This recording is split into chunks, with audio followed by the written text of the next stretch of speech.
That's a good one. That's a good one. Oh, God, it's a toad, son. It's a toad, dude. Yeah. I wake up to a little bit of drool on my pillow, feel like it's gonna be a bad day.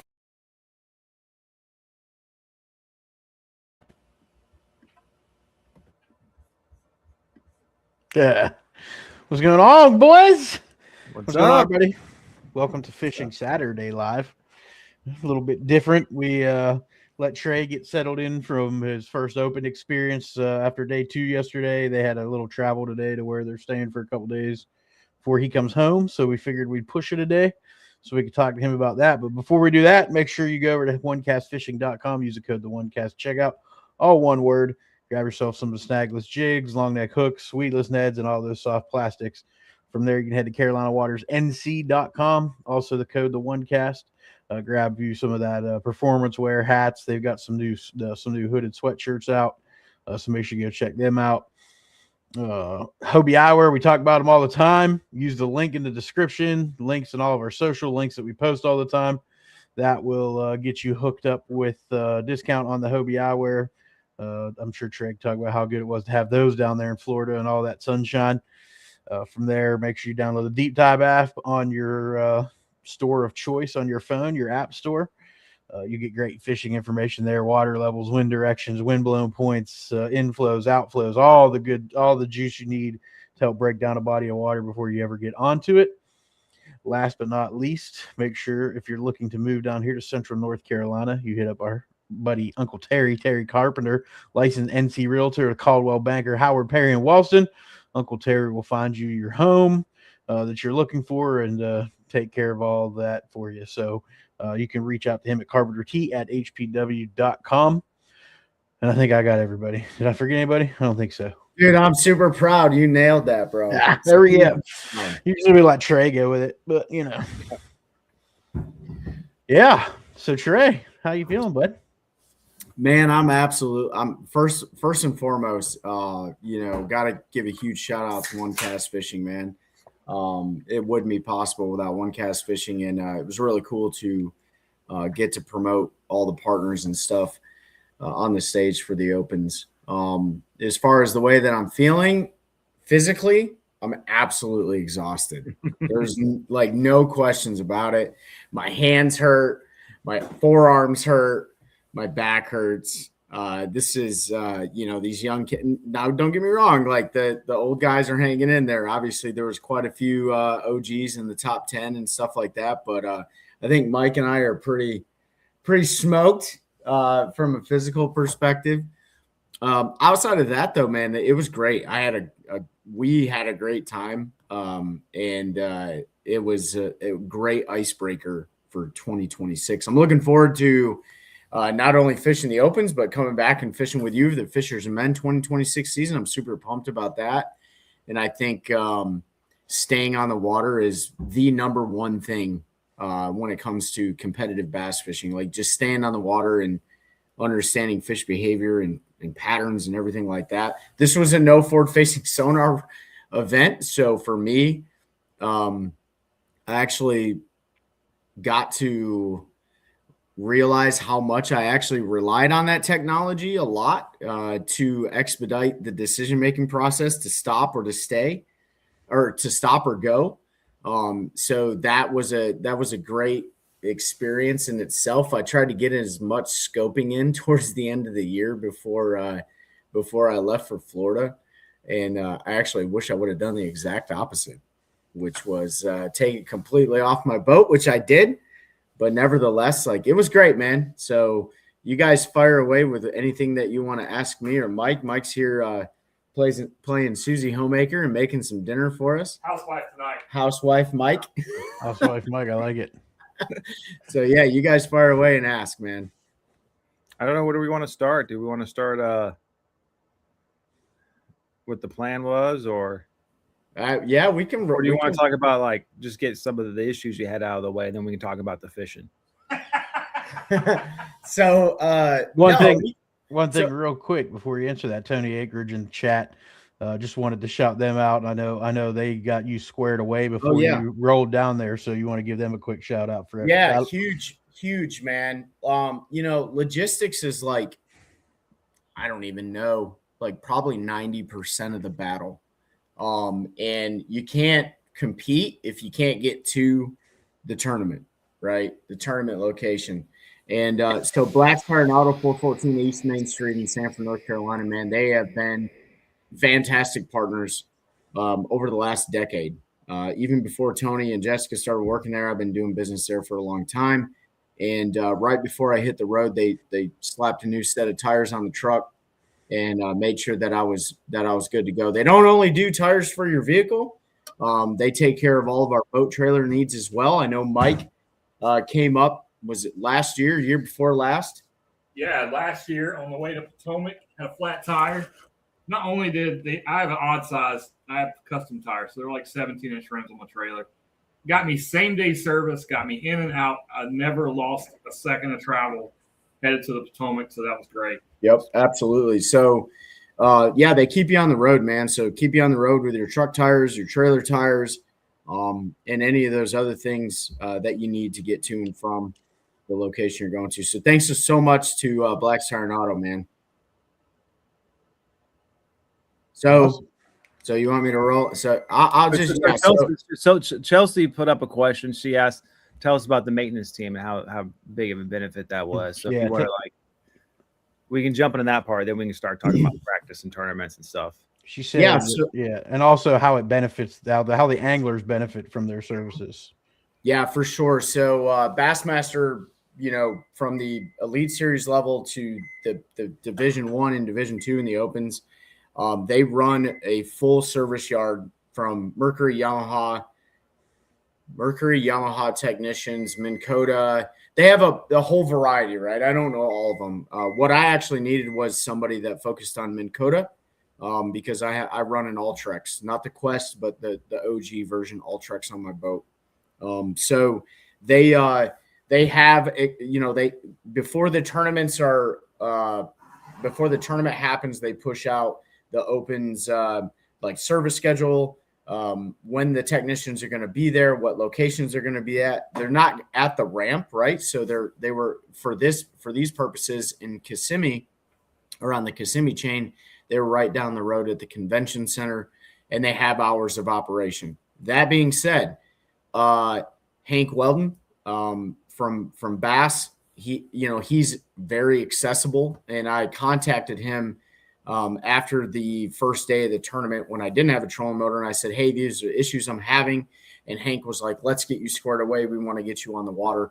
I can get on the water, but he was like, "I want to get you fishing effectively." So the technicians showed up at 6:30. A blast off was at 7. They were able to get me squared away, and I was able to blast off with the field. And so from a logistics and maintenance standpoint, like, it was very important for me to have those guys there, and they did what they could for me. I mean, it's not like they're going to make everything pretty for you, right? That's not the point. It's expedite the process, make sure it works, and get you out on the water, and you can figure the rest out later when you get from the tournament or done with the tournament. So expectation management's a huge thing. They're not going to sit there and zip tie everything. They may if it's after hours and stuff, but if it's first thing in the morning before blast off, and they even ask you, "What's your boat number?" Right? They want to know. And I was like, "I'm boat 81 for day 2." And they're like, "Man, we're going to try to get you out of here as quickly as we can." And they did a fantastic job, and I didn't have a single trolling motor issue. Right. So to answer Chelsea, hopefully I answered Chelsea's question for the group. And I can't thank Bass enough for what they do for us. Was there a charge for that service? No, not at all. Nope. Awesome. So and now granted, if you're talking maybe dropping a lower unit and you're not warranted or right. And they do make it very well known, like, hey, don't bring your boat to the service yard to get serviced before you start practice, right? And that's another thing too, is the service crew is there. Mike, you can be in this if you want. The service crew is there during practice, right? So first day or when we showed up for tournament registration, I think Laker Hollow was getting his boat worked on and stuff, but they don't want you bringing your boat there to get an oil change done on it. You know what I mean? You should make sure that all that stuff is squared away prior to showing up. So yeah, man, they do a great job. I mean, I can't thank them enough, because that really would have changed everything for me on day 2, right? Yeah, 100%. For sure. What's up, Steve Loper? Hope you're doing well. He said done well, Trey. Pete Dove surviving round 2 snow pocket. Man, we ain't got no snow over here. Yeah, we don't have any snow yet. We're in the Sanford Fort Bragg bubble, so they got the weather machine turned on, like Ben said before we started, making sure that we don't get no snow. We don't even have we had a dusting on the driveway about an hour ago, and that was it. There was nothing in the yard or anything. So, but I know not too far from us, Nick Kincaid over there in Western Chatham County, Siler City, they got like 6 inches. So it's pretty crazy the way those bands are working right now. But so you got down there last week, and you had 3 days of practice and an off day. So you just kind of want to run through your thought process, because this is your first big solo tournament with official practice days and out there kind of on your own. Yeah, for sure. So luckily, Mike, he's been fishing the national level trails with, Major League Fishing Toyota Series for years now. He fished the MPFL, so he's been doing it. This is kind of home-ish for Mike. And when you look at the Kissimmee chain in itself, like it's overwhelming, right? It's vastly different than Highland reservoirs. It's vastly different than anything that we fish, minus maybe the Roanoke River and Pamlico Sound or Albemarle Sound and stuff. But the practice for me was, as long as you're talking to a fellow competitor, at any point in time, you can share information, right? You can't talk to anybody else. That's the no information rule. Chelsea says hi, by the way. Yes. Hey, Chelsea. So our decision, we're kind of working as a team, right? Like you see a lot of that on the road, like guys and gals are working as teams and stuff to break down bodies of water. It just makes it more efficient, especially with no scope. So the game plan for us was to hit, and I'll tell you where I went wrong, or not wrong, but I just didn't expand enough. Our plan was to hit the middle section of the chain, which consists of Cypress, Cypress, the river, Cypress, more of the river, or Hatchnahaw and more river, right? Whatever. On the first day. And then the second day was to hit Lake Kissimmee. And that's where it stopped. And then the third day was Toho. But so the first day we found a shallow pattern, and we're fishing areas that, because the water temperature, like you would think like the fish would be moving up, they would start to make beds or whatever the case may be. And we did. We had some success fishing shallow, and wind was a huge factor too. Man, there was like a million different things going on at one time, and each one of those lakes is vastly different than the other. They don't fish the same. None of them do, really, from what I saw. So day one for me started with Mike and I, launching in the southern end of Toho, but not really playing around on Toho too much, going through the lock to get that experience. I've never went through a lock in my boat. I went with Mike years ago, but I never been through the lock. I'll tell you one piece of advice for anybody that's going through a lock system. It's a smart move to take a picture of the numbers on the side of your boat, especially if the lock is filled up with a bunch of people. And I saw that happen where guys didn't know what the numbers were on the side of their boat, so they'd having to bend over and maybe take pictures. So because the lock master will ask you, like, what's your boat number? And then they assign you a number. So getting that experience was a huge success for me going through the lock. But they asked you your registration number? Yeah, they did. That's really? Is that normal, Mike? Because it's a safety thing. So a lot of people, the chain is so vast, and going through the locks, because you can go straight from Toho Marina all the way down to Okeechobee. Mm-hmm. There's been a lot of boat wrecks recently. A lot of people have drowned on the Kissimmee chain. So it helps them keep track. So when the lock closes, if they see you haven't come back through, and then there's a missing person report, FWC can check the records. That boat's registered in your name. You came to that. So now they got a timeline at least established for when you went missing. So yeah, standard procedure for that. Yep. So yeah, I don't know if that may be, I don't know if that's new or whenever on the Harris chain. If I went through locks, maybe No. So Harris chain is totally different. It's not as vast as a Kissimmee. I think mainly it's a regulation because you can go potentially intercoastal from Toho, and I think that's why it's such a large lot. So. Makes sense. So yeah, getting that experience on day one was critical because if I was going to lock during the tournament, which I did, I wanted to know what that was all about. Started off hit myself, and I won't speak for Mike, but started off hitting some areas in the river, which has riprap on both sides and deep water in the middle, and had some bites in there on a jerk bait. Also want to give a huge shout out to Ben Willis, who I fished last year for the Take a Warrior Fishing Saltwater Slam. We ended up doing really well in that charity tournament for veterans.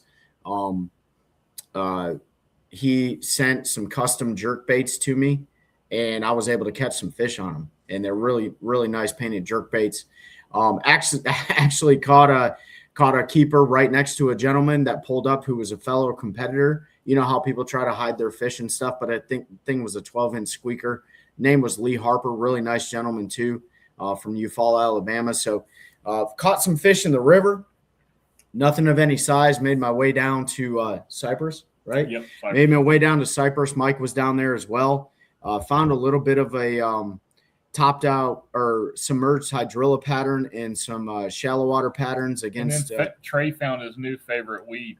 Yeah, it's called mother-in-law weed, and it sticks to everything, and it wraps around everything that you ever have in the water. And so I had to stand on my power pole brackets numerous times to untangle this stuff from behind my boat. It was ridiculous.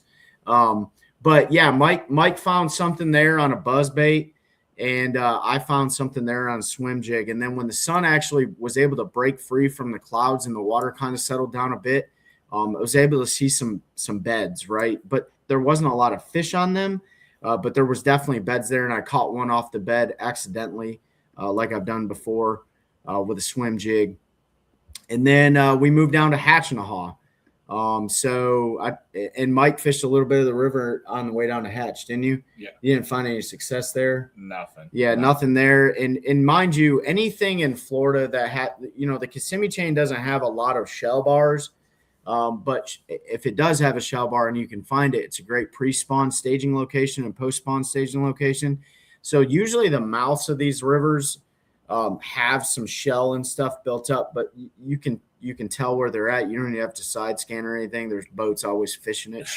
Shiner fishermen are great as a recon tool. If the shiner fishermen are there, there's probably bass in the area. So saw some people fishing the mouths, but we didn't stop there, and we went down into Hatch.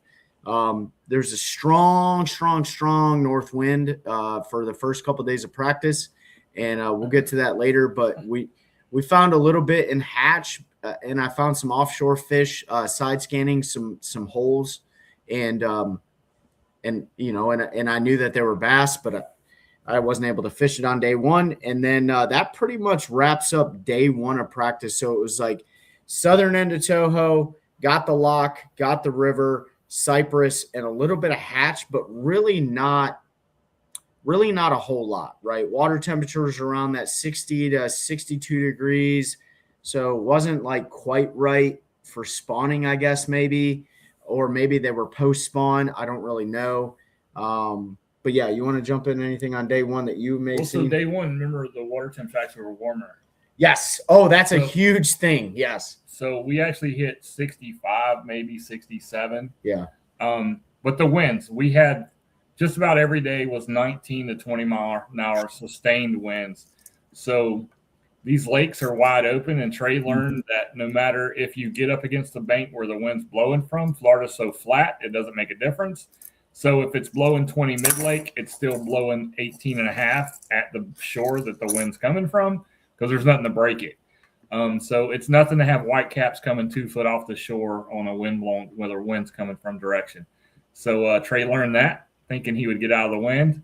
And I think he learned that 1 second you turn a corner, it's foot and a halfer, and then you turn another corner and it's 3.5 feet. Yep, for sure. And I'll tell you, right, like being in the Carolinas, like what is high bluebird skies with sun and wind result in like a bait of choice. Well, that was for me, I covered a lot of water with a half ounce. No, I bought a new spinner bait, a golden shiner spinner bait, and put a one cast fishing. Technically, he didn't buy it, but anyway. Yeah, he bought it for me because he said he would. So, but paired a one cast fishing 5-inch sunfish paddle tail swim bait on a Booyah shiner colored Colorado blade spinner bait, and was able to cover a lot of water. Those Colorado blades really helped float that over the grass, and that paddle tail kept it nice. And I didn't get a single bite on a spinner bait, but I covered a lot of water with it. And I was actually we were actually just trying to see like where fish were at, right? Not necessarily catch them, but just see where a good population of fish was at. Granted, that day you were able to get several bites and catch several fish on a very specific buzz bait. Everybody knows.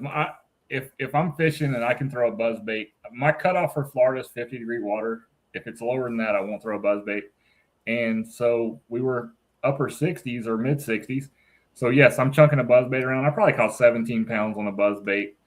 Best 5 was great. But I want to add something about the spinner bait. Actually, I didn't buy it for Trey. I bought it to keep him from buying it from the tackle to get all of them. And then he stole one out of the collection I bought. So, but that's another story. Experiences may vary. What's up, Stephen Pellerin and Brian, Ken, David? I do got a question about tournament waters because you guys were Cypress and Hatchet. Like, did they cut off where you could go? I mean, I know you can go all the way down to Kissimmee, but I see all those other lakes like Alligator and Gentry and all that other stuff to the east a little bit. It's not connected. So the five lakes that were allowed were Toho, Cypress, Hatchnahaw, Kissimmee, and Tiger Lake. Right, Tiger Lake is off to the west side of Kissimmee. Or Kissimmee or Hatch? Where's Tiger? Is it off Kissimmee? It's off Kissimmee. It's off Kissimmee. So you couldn't lock through. What's up, Veda? Oh, Veda. You couldn't lock through the southern end of Kissimmee. That was the cutoff, right? But I mean, that's a lot of water. That's a lot, yeah. It's a lot of water. So, but yeah, that pretty much wraps up day 1 of practice. Heavy winds, not a ton of bites. Mike said he caught 17 pounds, but that was really on day 2 of practice, right? I thought we were on day 2. No, we're on day 1. Oh, So day 2, unless you guys have any questions about day 1. Talk about day 2. Really? So day 2, we launch at a different location. We go all the way down to the southern end of Kissimmee. We went mid. Or Camp Mac. Yeah, we went to Camp Mac. Camp Mac, which is right below Lake Hatchnahaw. We launched there. If you've never been to Camp Mac and you guys are going to fish the Kissimmee chain, like it is probably the best place to put in. They have a great tackle store there. The people are super awesome. They have like little campfires in the morning where the old guys sit out in front and just talk fishing and stuff like that. Really cool place. I think it's like $5 to park or something like that. $4 or $5. $4 or $5. They give you a little parking pass to hang on your rearview mirror, and you can dump right in there, and you can go out, take a left, and go straight to Hatchnahaw, or you can go out and take a right, and it dumps right into Kissimmee. So we went down to Kissimmee. Kissimmee is the biggest lake on that chain, and we're trying to find fish, and it for me that day was all about idling. It was all about staying behind the steering wheel and looking for offshore places. Right? Granted, Mike talked about the water temperature. We're still looking at like low 60s water temperature. So you go from Toho, right, which was in high 50s on day 1, to the southern end, which was warmer. And that's where, in our minds, the best bites were going to be. Now, granted, I didn't fish a whole lot that day, but I did get some bites, and I marked a ton of offshore brush piles and things like that I was like, hey, if I'm going to come down here and they're not really shallow, I'm going to start targeting brush piles. And I was targeting them with down scan and side scan and marked a ton of fish. Got some bites, punching some hyacinth mats with a 1 ounce weight, which was not effective for what we'll talk about later. And then Mike had a very different day. Mike put together a solid shallow water pattern and caught the snot out of them and good fish too. Right now, mind you, some people say, well, why are you catching fish in practice? Well, it's Florida. There's a ton of fish that live there. I also say the same thing. I don't catch a lot of fish in practice, but nevertheless, it is also Florida, and there's a high probability that more load on that place, and there's a high probability that they leave that place too. So really just depends on the time of the season. But Mike had a good practice. We had a good practice later on in the afternoon. We really found something that was holding a ton of bait, holding a ton of fish. And it was at that moment that I knew that I wasn't throwing the right bait. Later on in the afternoon, right before we left, Mike slid over. Oh, I'm sorry. That's day 3. So, yeah. So day 2 went really well for Mike. At the end of the day, we went back to the Airbnb and we talked about it. And this is where I made a huge mistake on my end, because my plan was from a tournament side, it was a mistake, but everything else was a positive experience, man. I don't want to be a Debbie Downer. Like, this was a all positive experience for us. Right. That night we had a conversation about, I was going to make the decision to go to Toho and Mike was going to go back to Kissimmee. And then I made the decision to go to Kissimmee with Mike to break down what he had found even further, because he truly believed, and we truly believed, that like there was a legit possibility, and there was, by the way, some checks were cashed out of Kissimmee that we were able to land on something special and put a bag together. So day 3, do you guys got any questions about day 2? No. Day 3 rolls around. We go to the very southern end of Kissimmee, and we put in at called Grape Hammock, right? And we dealt with a little bit of mechanical stuff going on with Mike's trailer in the morning, so we really didn't get out on the water until about 9 o'clock. Granted, it was like super brutally cold. The winds were gassing still, like they were the day before. And so it didn't hurt any of our feelings to get out on the lake until the sun kind of came up anyways and started getting warm. We went out and we ran some new water on the southern end of Kissimmee, and we found a isolated Kissimmee grass bite flipping. And we felt pretty good about that. And then we ran around. We found some clean water, which is important in Florida. So we found some clean water. We found some flipping fish. And then we spent pretty much the rest of our day kind of up in a different portion of Kissimmee, where we ended up finding a ton of bait stacked up there that really wasn't molested by the wind. And it was a great place to really target fish, both in Kissimmee grass pads, hyacinth mats, and stuff like that. And that's when Mike was able to get several bites on a buzzbait.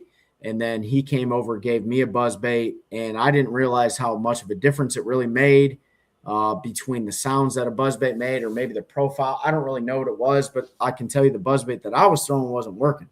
So when he gave me the buzzbait, I was able to hook up with almost a 4-pounder. Complete accident. I didn't try to catch the fish, but you know how it is with a buzzbait. They eat it. You know, you're kind of not pulling it away from them. And I was like, man, this area is loaded, absolutely loaded with fish. And that's when we made the decision. Hey, we're going down to Kissimmee. Day 1, we're going to make that run. I don't care if it takes an hour, 2 hours, whatever. We felt good about the area. And that wraps up practice.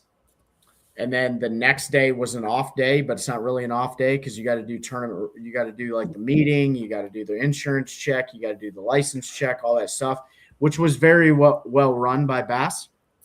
Give them credit on that one too. And now we're moving into tournament time. So what are your questions up until this point? Well, you found where you want. You found the fish, found where to start, and it just so happened to be the furthest point you had to go from. 1,000%. I was running that tracker around that 19-foot tracker out there and all that. Okay, so that's mistake number one, right? So didn't have a trail from Toho Marina all the way down to Kissimmee, right? So day one of blast off, I'm boat 101. Mike, what are you, boat 72? 72, yeah. So Mike's boat 72, I'm boat 101. Now, granted, if you have good mapping products, you can see, right, where you need to run and where you don't need to run. And we did go over. I showed him on the map. Yeah. Now, it's totally different than Rhino get. But being we didn't go, and I know Toho so well, we went over the map that night, and I told Trey which way to cut around this island to go and just follow the channel markers straight down. It is kind of cut and dry. I was nervous for him, though, because I understand a totally new lake. I'm just expecting you to just beat foot and just run straight across.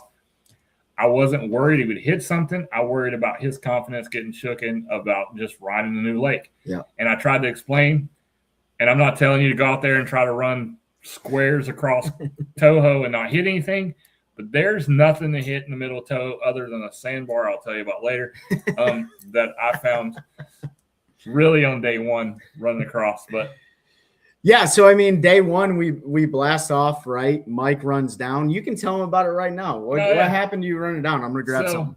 I was making it. There's a cut or swing in the middle of the lake that kind of swings to the west shore of Toho. I know a cut across the sand flat. The water's up, so I was like, I can cut even more off of this right turn if I go even further into the line and the reeds. And so I did. I went from 63 miles an hour to 48 miles an hour really quickly. Luckily, my boat's so heavy, it just skipped across like a really fat rock with a fat guy driving. And I made it through. But then I was like, wow, horrible idea. There's hardly any paint left on my skeg now, by the way. But there's sand there. But I knew Trey wasn't going to make that run because it's new to him. He's going to follow channel marker, so I wasn't worried about him doing stupid stuff. So I proceeded to do the stupid stuff. Get down to the lock. I felt like I was sitting there like 5 minutes, and here rolls up Trey. Yeah. Yeah. I mean, it didn't take long for me to make it down to the lock. I mean, it's kind of slow. It's actually pretty slow the way that they blast off because unlike other formats, yes, Brandon Parsons, we're still in Florida. Congratulations, dude, on you busting them too. And Veda, I'll get to your question here in a minute with the buzz bait. It ended up they like a squealer, not a clacker. That's really what it boiled down to. So so I get down to the lock. I did follow the channel markers. It actually really helped me out to see where people were fishing too. And I know that's a crappy thing to say, but like it made a lot of sense later on. It'll make a lot of sense later on in the day. Especially not practicing Toho at all. And that's where I caught all my fish, by the way. So get down to the lock. We lock through. Mike's able to get through in the first tranche. I think they took 12 or 13 boats in the lock. That's a whole bumper car situation in itself. It's really funny, but we were having a good time. Mike and I were having a good time, and we were able to get some people smiling and stuff that are all stressed out. Like for us, it's all fun and representing those who support us the most. For some of these guys, they're really like serious about making the EQs, which don't get me wrong, we all are. But nevertheless, like we were able to tell some jokes and have a good time while the lock was opening up. And then Mike locks through. And then eventually I was able to lock through. And I think there was about, 70 boats maybe that locked through that day. So definitely people had stuff on Cypress, Hatchinahaw, and Kissimmee. You just didn't know where they were going. And then, blast off was at 7:00. And I will say that I didn't get down and start fishing until 9:00 in Kissimmee. Right. So it's not a 2-hour run, but it took 2 hours to get down there. In fact, I didn't blast off until 7:20 in the morning, and I didn't start fishing until 9. So really less than 2 hours. Got down there to that spot that we had found on the last day of practice. Mike went to a different area where he was very confident in. And for me, it took me about 30 to 45 minutes to pull the trolling motor up and move to a second spot. When I moved, that second spot was way further south. probably close to the most southern, not the southern part, but pretty close to the most southern part of Kissimmee that you can get. And that's when my trolling motor decided to stop working, right? Now, if anybody remembers, I had these trolling motor issues when I was at Lake Norman fishing the Special Operations Bass Anglers event with Mike and Pete, Seth Ellis, who won that event. And so I thought that there was something else going on besides a power switch. And so I didn't have a trolling motor. It was at that moment that I made a decision after not having trolling motor and kind of drifting past Kissimmee grass and flipping it, that I was like, I can't do this and I'm burning time. So I need to make the run back north. So I ran back up to Hatch and I tried to mess around with a trolling motor to get it working. It was kind of working intermittently, but it kept shutting off. And I tried to fish offshore and that wasn't working. Especially because the wind was pretty strong on day one. And I was trying to throw a drop shot offshore, right? So then I pulled the trolling motor back up after I was able to turn it on and get it to actually pan. And then I ran back up to Cypress, and I knew that we found some fish on a very shallow flat that was in maybe 2 foot of water. And so I kind of just ran in, set the big engine down, and I drifted to where I wanted to stop, and I hit the power poles and I stopped. And then I would cast around with a chatterbait or a bladed jig, a buzz bait, a swim jig. I'd power pull up. I'd let the wind push me a little bit further, and I'd do the same thing over and over again. It was just completely inefficient. The service crew is available by this point, right? But I would have lost every bit of fishing time. So then I power pulled up. I started the big engine. I ran all the way back up. Me, Bobby Bakewell, and Fred Rumbanis were at the lock. They locked through before me, and I power pulled down in the river and tried to catch fish off a point that I had caught them on a jerk bait. That didn't happen. So then I had to wait for the lock to do its thing. The lock opens back up. I go in there, and I lock through, and I run all the way to the northern end of Toho, and I set the boat down, and it's about probably one-ish, maybe a little after 1 at this point. I power pull down in some eelgrass, and I just go to chucking a lipless crankbait. And fortunately for me, I was able to get 2 fish in the boat, and I wasn't able to get my first fish in the boat until 3 o'clock. I was doing it 3:50. I got my first fish in the boat at 3 o'clock. I got my second fish in the boat at 3:30, and then I had to go in for weigh-in, right? So those 2 fish were 3 pounds, 15 ounces, and I was sitting like 146 or something like that after day 1. I'll let Mike. What did you figure out on day 1? And I'll tell you what I figured out, by the way. So one thing we did leave out is the temperatures dropped before launch day 1. So we went from mid 60-degree water temps to mid 50-degree water temps over 2 days of the temperature drop. And at takeoff, it was 32 degrees. I was about dead of frostbite because it's way too cold to be in Florida and 32 freaking degrees. I had ice on my boat, and my boat don't see ice very often. So even I think my boat was like, what is going on? Why are we here? But so that changed a lot of dynamics for fish we had found. And when I got into Kissimmee, I knew I was kind of in trouble because when I got to my first spot, there was no bait. And I have a 2-mile stretch of bait. I had found shallow fish, and I'm looking at 56-degree water temps, and I'm like, man, this buzz bait better work. Well, I didn't calculate colder temps. I'm not used to fishing that much of a temperature swing in Florida. We don't. If it's a temperature swing, anything, the water's higher in level, not lower. So I still stuck with my buzz bait pattern because it worked so well in practice. I wasn't counting on short strikes on a buzz bait. I hooked up. I must have lost probably 7 or 8 good fish on day 1 that bit just barely got the hook in their lips. And the second they would jump, they would throw the bait. I don't run a trailer hook. That's my bad. I don't like throwing a trailer hook. I throw a buzz bait in topped out. I throw it in lily pad. I throw it in topped out Kissimmee grass and hydrilla. A trailer hook catches up on that stuff. So I don't throw a trailer hook. Probably might not ever change that, but that cost me a lot on day 1. As we saw, I come back with 1 fish for 2 pounds. And what I had to end up doing was adapting. And it was end of the day. probably 12:40, and I'm searching. I'm looking for brush piles offshore. I'm moving out because I finally figured out, like, oh, hey, idiot, these fish aren't up shallow. You can beat this bank all day, and there's no fish here. Moved out, made a couple flips, boom, caught a keeper. And I'm like, oh, here we go. Then I'm like, well, man, I got to get back. Wind's going to be yelling. I run back. That's how I ended my day. One fish, day one. And that's what happened, right? So Brandon Parsons said I slipped off my trailer and got my feet wet first thing. Yeah, Brandon, I remember you coming up, man. I hate that happened for you, but you're able to still put something together. And look, the fishing, I mean, if you guys look at the tournament results day one, like they weren't getting blasted. There was a couple people that were blasting them, but they found something pretty special. But yeah, man. So I will say this though, had I not had trolling motor problems, honestly, there's a high probability that I never would have done what I did yesterday.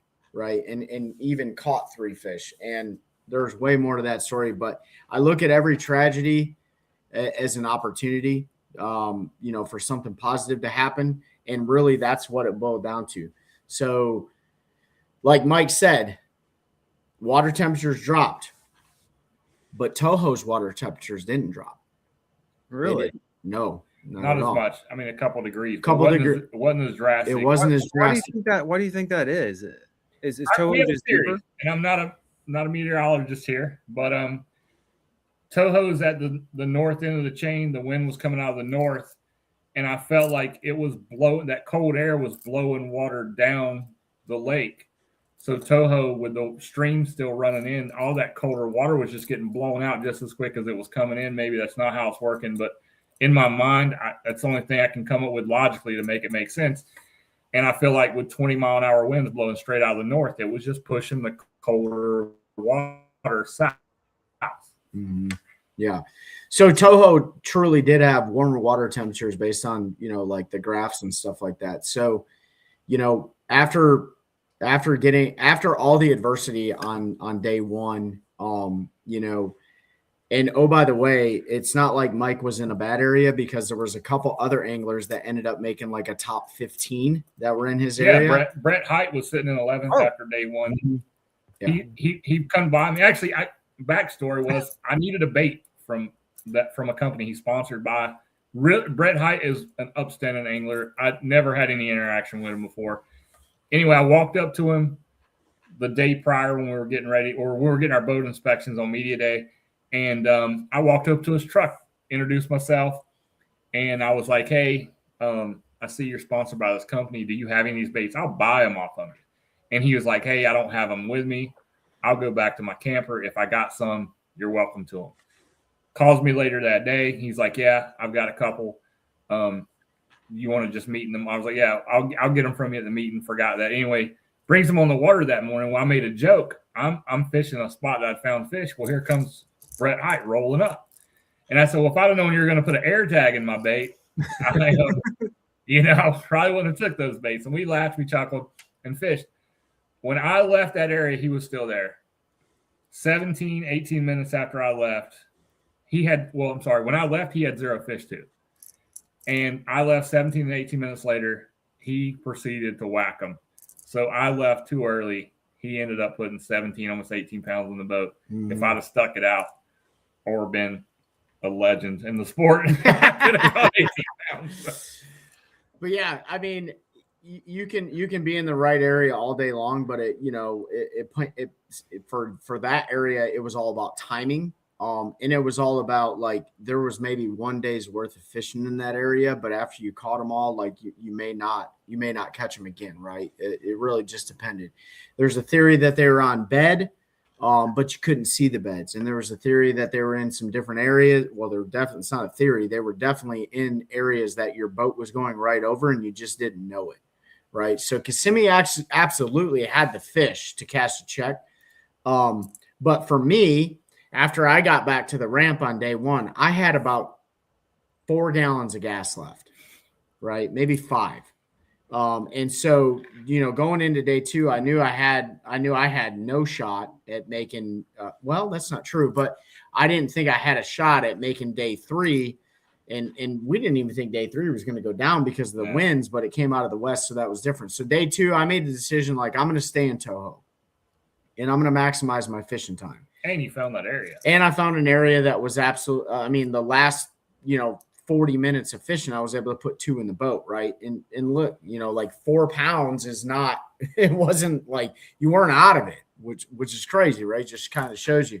In fact, you could have zeroed on day 1 and came back with 25 pounds on day 2 and cut a check, 20 pounds almost and cut a check. So. And there were a handful of people that zeroed on day 1, brought 1 fish back. I mean, some of the top level pros, it was just fishing rough. And so day 2, I made the decision. I'm staying in Toho, and I'm gonna do what I know and what caught me fish, and that was going with a lipless crankbait. Right? You guys can see this was one of the ones that I had on my, and the other one looks worse than this. That's tied on the rod right now. And by no means are we sponsored by this company, have no affiliation with this company, but this is, if anybody knows, is Strike King Red Eye Shad, gold with a black back. And so day 1, Mike, or day 2, you go back down to Kissimmee because you had confidence in it and go back to some of those areas. And I go back to the area that I ended up catching my 2 fish, but I didn't start there. I started in another area a little bit further down the lake that had the same exact setup, but all I caught out of there was pickerel. I mean, all I caught out of there was pickerel. I couldn't get a bass bite. So I decided to make a move to run back up. And mind you, and I'm not used to this, but there was about, 25 people in that area, all in the same area, fishing the same stuff. And is that the north end of Toho? Yep, the northern end of Toho. Could you see the marina? For sure. Was it all that eelgrass and stuff? Yep. Hydrilla? Yeah. Yep. So made the decision to go back where I caught those 2 fish on day 1, power pulled down, and started chucking and winding a lipless crankbait. It wasn't until 12:17 that I got the first fish in the boat, and I actually put it in bass track, and everyone thought that I only had 1 fish. I'll roll through the rest of my day, and I'll let Mike roll through. I'll make it quick because I know we're at 47 minutes. So you had 6 or 7 different anglers behind me. I was pulled down on a point that had vegetation on it. I catch 1 fish. They're catching fish behind me, and it was Brock Bila, Anastasia Patterson, a couple other people. Brock Bila at this point has about 19 pounds in the box. He actually had more than that. But he caught all his fish first thing in the morning right there. We all go – he said, hey, come on over here. We all go over there, and there's like 6 boats in a line, and we're all fishing this deep hole. This is afternoon, of course. The one thing that I noticed was that the water temperatures were steadily increasing, and nobody's catching fish. So I made the decision to turn around and go right back to where I caught fish at, because I figured with the water temperatures increasing, the fish are probably sliding up. They're not going out. When I did that, I caught a fish that was over 5 pounds. I caught another fish that was almost 4 pounds. And then, and you can't control this, Anastasia comes over. She catches a fish. I'm really happy for her. She got 3 in the box. I dump another 5-pounder, and I dump another fish that was almost 4 pounds, right? So right there, from a tournament result standpoint, I went from 10 and a half pounds of fish. I had 19 to 20 pounds worth of fish on, right? But that's how it goes, right? That was the difference between a 110th place finish and a 40 to 50 place finish with 2 fish, right? I was super pumped about that. I was able to get those fish in the boat. Did it make me sad that I lost 2 really big fish? Absolutely, right? But if you guys fish a lipless crankbait, Pete, I know you fish one a lot and you're really good at it. You guys know that if you get one treble hook in the side of their lip and there's a bunch of vegetation pushed up against their face, they have a high probability of throwing that stuff, right? And we're talking water that's about this deep, We're not talking big, deep water. We're talking as soon as you cast it out, you got to start burning it in, or else it's going to get laid up in some vegetation. And granted, there's probably more pickerel in that the Kissimmee chain than I've ever seen. Chain pickerel. Yeah, chain pickerel, man. I'll tell you what, I probably caught at least 15 of those. They'd have this thing buried so far down in their gullet. Mm-hmm. But that's really that, when I was able to get the trolling motor from the service center and really settle down and not worry about forward-facing sonar and absolutely just make 8,000 casts in that day, like that was the difference between me having no fish in the box and putting 3 up at the scales. And, that jumped me up like, I don't know, maybe 40 positions in the standings, which is good for Angler of the Year points. It's really hard to do anything when you have 99 points. You really need to kind of average around that like 120 to 150 range with points to make the EQs, which obviously wasn't a huge goal of mine, but now that I'm in it, now I want to do it. But nevertheless, day 2 was awesome, man. Like, had a great time and put all my fish in the boat with a lipless crankbait and really made it stupid simple. The only other thing that I was casting around to try to generate extra bites was a really big swim bait, and a really big bladed jig, because for me, they didn't want anything slow. They didn't want a worm. I tried throwing a big 5-inch paddle tail one cast fishing stinger around. It wasn't going fast enough for them. They wanted it really, really fast, and it was all about reaction strikes. So that pretty much sums up day 2 for me. And Mike, you got anything to add on day 2? I won't even bore you with my day. And I was telling Trey about my day. It just stunk. It was a good day. It was a good time fishing. I was fishing, and that was great. But I was reminded of something while I was riding back to launch. I'm in this for one thing. Yeah, would I love to be a pro angler? Absolutely. Would I love to make the EQs? Absolutely. But at weigh-in stage, I'd had a bad tournament. I was ready to just get off the stage. Day 1, I didn't say a word. Day 2, I got up and I talked about veteran suicide. I mentioned how many veterans we lose and what we do at FX3 and what Take a Warrior Fishing is doing with me and Trey. It's our goal. We want to end suicide, obviously. Well, just for me speaking at the weigh-in, from weigh-in on Friday to waking up this morning, 139 people viewed FX3 according to Business Matrix on Facebook from that mention. So it reminded me, it gave me something joyous. Yeah, I woke up this morning, I'm depressed. This is my home lake. I mean, I should have done so much better. But I was reminded of why I'm in this. I'm not in this to win it. I'm in it to win the war against suicide. Yep. And that's how I want everyone to remember your life is better with you in it. The world is better with you in it. Your life matters. And FX3, Take a Warrior Fishing, me, Trey, Pete, Ben, we're all here for you. If somebody out there struggling, give them my personal number, and that's 912-270-3726. You got that 800 number, 1-800-273-8255, or you can text 988. And that's probably the biggest message I have for anyone today, and I want everyone to remember that. And that's my mission. That's our mission that we want to spread this year. So yeah, man, Kissimmee Chain of Lakes was fun. There was a lot of lessons learned. Everything was a positive experience. And now we move on to Lake Eufaula, Alabama at the end of March, beginning of April. We actually have 2 opens events in April. That's Eufaula, and then Lake Norman. We come home. So we're looking forward to both of those. And then we have a pretty big gap.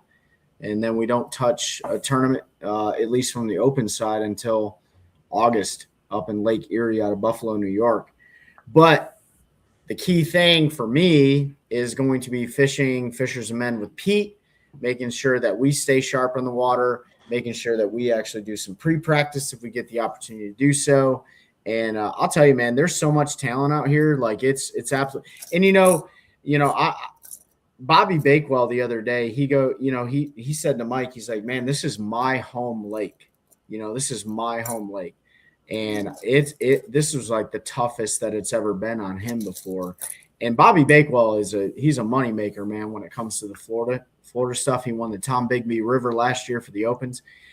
It was tough, but I will tell you, even though it was tough, every single person that I was fishing with, and I say fishing with or fishing next to on day 2, specifically, day 1 and day 2, but day 2 specifically, they all had good attitudes.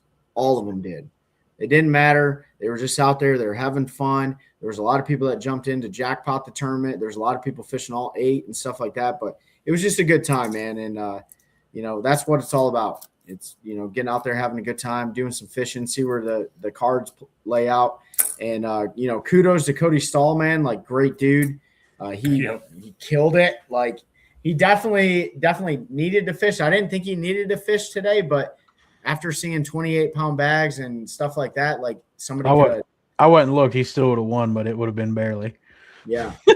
He still would have won if he didn't fish today, but it would have been by less than a pound. Mike Corbishley, good friend of ours, he finished really well. John Branch from the U.S. Army Outdoor Team, he had a great tournament. I think he finished in the 30s somewhere, cashed a check. Brandon Parsons got out there. He had a decent tournament.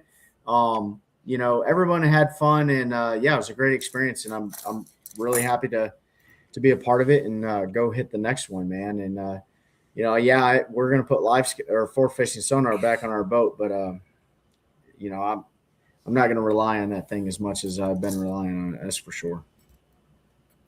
Yeah, man. Well, awesome. I know I was almost perfect there. We're at 57. Yeah, perfect on the wrap up.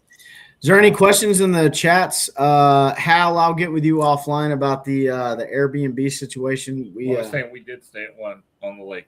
We did stay at an Airbnb on the lake.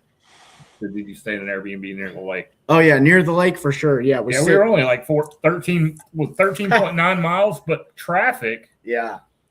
13.9 miles in the evening from launch would take you about an hour and 15 minutes. Yeah. That was like, honestly, man, like that was the worst part of, if you were to say like what was the worst part of everything, it was the traffic. 100%. It was the traffic. So, but I'll leave with that. It wasn't the traffic for me. I had a cookie as a snack on day 2, and I put it in my mouth, like just a tip, just to hold it while I was bending over to pick a rod up. It breaks off and falls in the water. Watching this cookie float next to my boat for 45 minutes before it sunk was the worst of this entire tournament. Yep. Yeah, dude. That's funny. I'll never know what that macadamia nut cookie tastes And, like. oh, by the way, so day 2 wraps up, and, Mike goes to get his boat, and his batteries had died in his net controller for his at the end of the tournament. I always park my boat off away from the dock. I spot lock it with the remote. People look at me like, oh, that's so cool. I think it's cool too. Well, until your remote battery dies and you can't recall your boat, and it's just sitting out there floating out in the yonder. So I had to get a ride from somebody to my boat that's just sitting there spot locked all nice and pretty. Hey. I had that happen to me. I quit doing it because I don't know if I got too far away from it when I went and got my truck and something, but it wouldn't respond when I tried to, and I had batteries in mine. It wouldn't. This was a few years ago. It wouldn't respond. I had to get a ride to go out to my boat too. It's just like I ain't going to do that again. I do that all the time. I'm driven a mile away from my boat. That Garmin trolling motor, it always reconnects. But this time the batteries died. So it made it even worse. My keys to my truck were in my boat. Oh, that's why I was going. That's how I found out initially. You were ready to roll. I walked back to the dock to get my truck keys to put it back in the dock, and I said, "Well, there we go." That's beautiful. You were ready. You were prepared. Oh yeah, always. For sure. Oh man, well that's awesome, guys. Awesome. Well, we'll be back. I guess we'll be back next Friday for live, and we'll film on Wednesday, I guess too. Yeah, Wednesday or Thursday. Yeah, we'll get together and get our episode ready to go. We appreciate everybody jumping on today, asking all your questions. Trey, Mike, appreciate you spending some time this evening. I know it sounded like your dinner was about ready. I can smell mine through the shut office door, and it's making my mouth water. Appreciate you recapping this event. Looking forward to you getting back up here just in time for it to warm up a little bit. It's time to go hit Falls Lake and get ready for Fishers of Men to get started. So, appreciate everybody jumping on. Appreciate all your questions, interaction, all that. Make sure you check out all those sponsors that have been scrolling across the bottom. Make sure you check out FX3 Inc. Make sure you check out Take a Warrior Fishing. Come fish Special Operations Bass Anglers with us this year if you're able to. That's always a great event. And Mike hit it on the head. We're all out here to help put an end to veteran suicide and make sure folks know that they're loved and people care about them, and we want them here. So have a great evening. If you're in North Carolina, good luck with the Snowmageddon going on out there. And I thank y'all for helping us continue to grow a culture of anglers, helping anglers one cast at a time.